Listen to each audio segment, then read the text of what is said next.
Go from the count. Oh, okay. Hey, you see? Hey, forgive me. I was just in my mind. Hey, I want to talk to you about something that's very important. That's up here. I know you probably say it's the brain, but it's something that the brain does. I want to talk to you about it.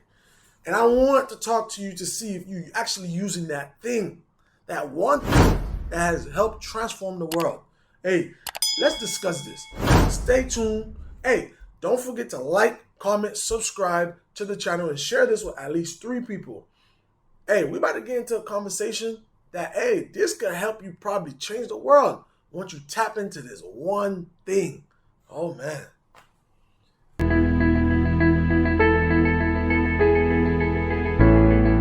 We talking about imagination. Yeah, you ever seen the SpongeBob episode where you got rainbow? Well, I don't like talking about it. Forget about SpongeBob.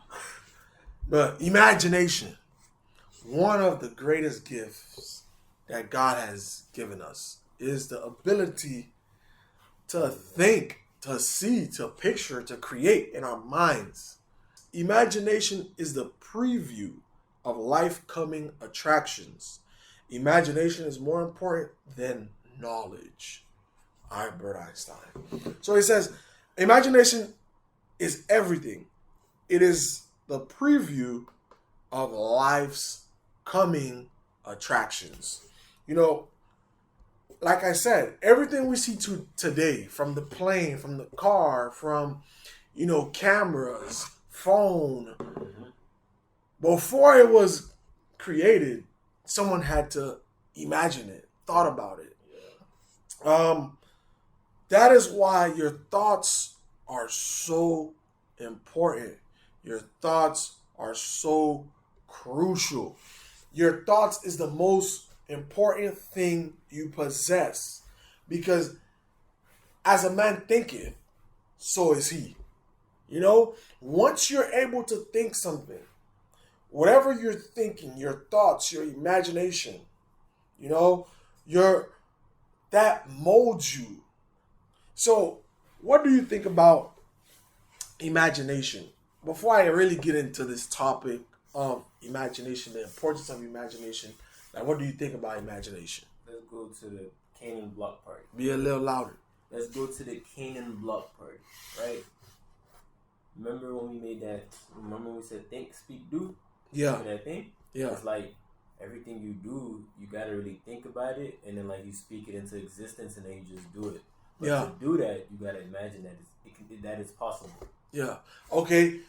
So everything we see, again, key phrase, everything we see came from our imagination. You must be able to see it in your mind first. You must be able to imagine it before you can actually physically see it. When I think about imagination, the importance of imagination, one thing I think about is, a lot of times people just think, only artists like painters, musicians, actors, or, people that are into art should have should play along with their imagination, or should let their imagination run wild. But even people like engineers, for an engineer, whether it's whether they're making a new product, or they're making a car, they must have their imagination must be in a way where they can see what they want to actually physically see. So just like an artist, it takes a lot of imagination, to paint a picture. But for an inventor, and for an architect who's building a house, it takes imagination to okay, I want to do this, and this and that. But imagination, a lot of times, especially as we grow older, gets a bad rep. It's not cool as an adult, to imagine things or to have wild thoughts. Man, I want to imagine in my head building a time machine. As you get older, it's yo, bro, be more serious. So it's in a way you see in the US, as you get older, you kind of get badmouth or bashed for having too much of an imagination. Get a better job. Yeah, that's for kids. So I want to encourage those, to not let, adulthood kill your imagination. Your imagination is something that you're supposed to continuously develop, continuously work on it, imagine stuff. Because it's in your imagination that things that don't exist right now will be given birth. Because when I think about imagination, I think about it as like a big playground in my mind. Like as an artist, no matter what you're doing, you can use your imagination. Like whether you're writing a book, you could imagine the story. Whether you play sports, you could imagine the outcome. No matter what it is that you do, you can always imagine. And there was I remember I was on YouTube, I was watching this video, and it was saying like your brain. I love the brain. I love the studies of the brain. Your brain, it sends different signals, right? So it was saying when they did a test, and forgive me because I don't have like the actual, I forgot who did the test, but you can look it up on YouTube or Google. They did this test. There was a group that they were playing the piano, physically playing the piano, right? Learning how to play the piano. And then there was a second group that they were only just imagining. Like they were just imagining how to, like that they were playing the piano. I know what you're talking about.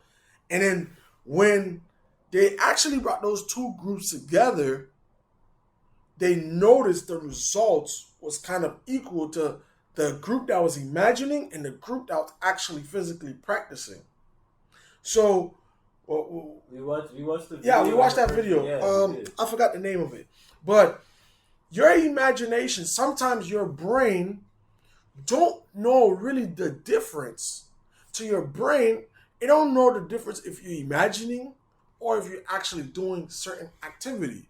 So that's why if you're an artist, if you're an athlete, no matter who you are, if you take time throughout your day and just imagining doing what, okay, I'm going to imagine hitting that shot. I'm going to imagine doing whatever you're doing.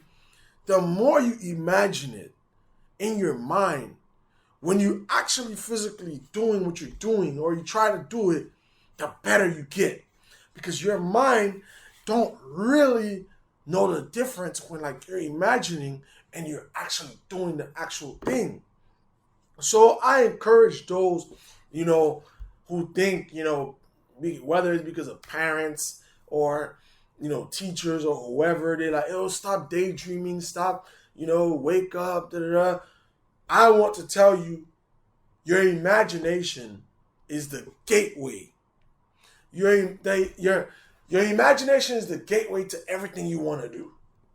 You want to imagine it. Now, you don't want to just leave. It's one thing you imagine it, and then, you do nothing. But imagine what you want to do. Think of those things that seems impossible. And then, once you imagine it, put action behind those things. Start looking to put actions behind some of the thoughts that you have. And as you put actions behind those thoughts, then you will come to see that the imagination, the things in your imagination are actually possible. What else do you got to say when it comes to the imagination? I remember in high school, I was in my first job, right? Yeah. Before school was about to start, I came back from this retreat. I'm like, bruh, I went back to work, and it's like, it was just draining. It just put me in this state where there was just no imagination. You couldn't think for yourself. Yeah. You had things that were placed for you, so you can do them. Yeah. It was like they were basically cutting off my wings to think. Okay, I like what you said. So, our imagination can be taken from us or can be killed or destroyed. Well, so you hear a lot of artists, whether it's rappers, singers, painters, they'll tell you, man, they get in this certain mood. They have to be in a certain mood and their imagination start running wild in order to do what they have to do. So there are certain environments that can kill your imagination. Structured environments will definitely kill your imagination. Not to say structured environments are not good. They're good and they have their purpose. But if you're stuck in a structured environment all the time, where like, okay, you wake up, do this, do that, do that. So basically, it's like it's so structured, there's no room to imagine. So when you're in environments where like it's so structured, a lot of times the imagination get killed because it's structured. From point A to Z, you know what to do. You're being told what to do. You're instructed what to do. So it leaves no room for you to improvise or for your mind to be like, yo, imagine this and that. So those, you have to be careful. Now I said, structured is good because without structure, we'll have chaos. But you do want to leave room sometimes where like the imagination can run wild and new ideas can form. Like I remember I used to leave time like 15 minutes throughout my day where like I would just like think, like let my mind roam free. Like, and what that does, it allows you just to think about things. Like I normally do that a lot in the sauna. Like, because I normally go in the sauna for 30 minutes. And when I'm in the sauna, I tend to just like let my mind go. And when I let my mind go, like I start thinking about ideas. Yo, like what if I do this way? Like imagine if I put this in, and problems that I had, I start finding solution. So your imagination can be killed and destroyed. Now, I want to read the definition of imagination.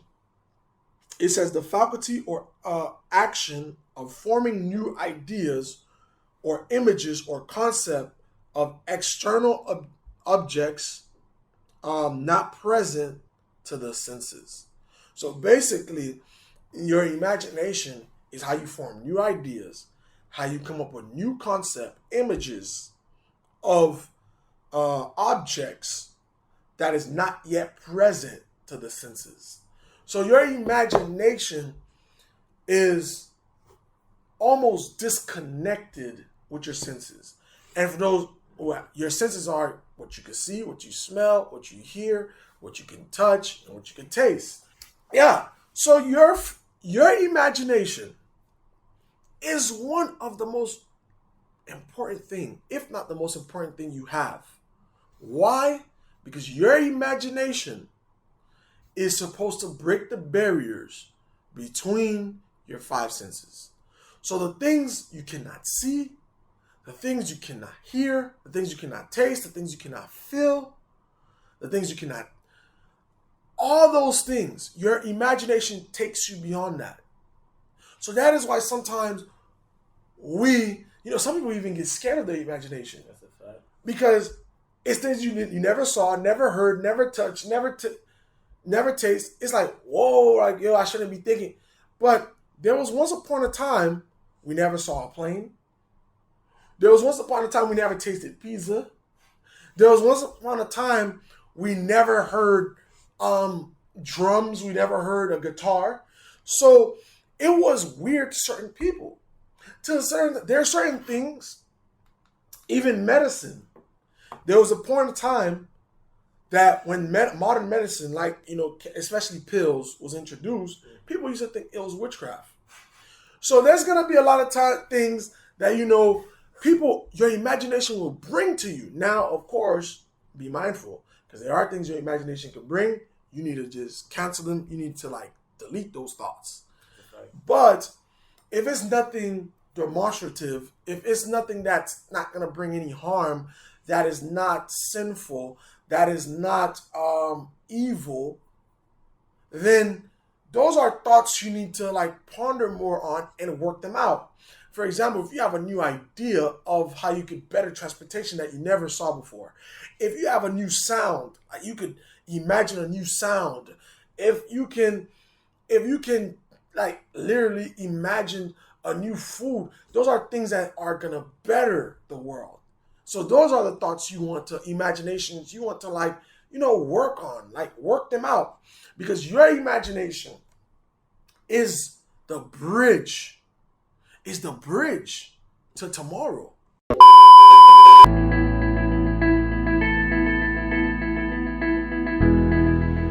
So, what is something that you imagined? It could have been like a food, like I did. Anything that you imagined that came from your imagination that you never actually like tried it or did something towards it. What is something in your imagination that you've thought about that came from your imagination that you just pushed to the side? Comment down below. I want to know, because the iPhone was once was a thought. It was just in the imagination. You have to be able to see it before you can touch it. This was another episode of the MR.NOLDS organization. There's another discussion. Hey, don't forget to like, subscribe, comment, and most importantly, man, share that. Hey, hit that share button. Share this with somebody. And don't forget, we need your answer to that power question. I want to know, what did you throw aside? Comment down.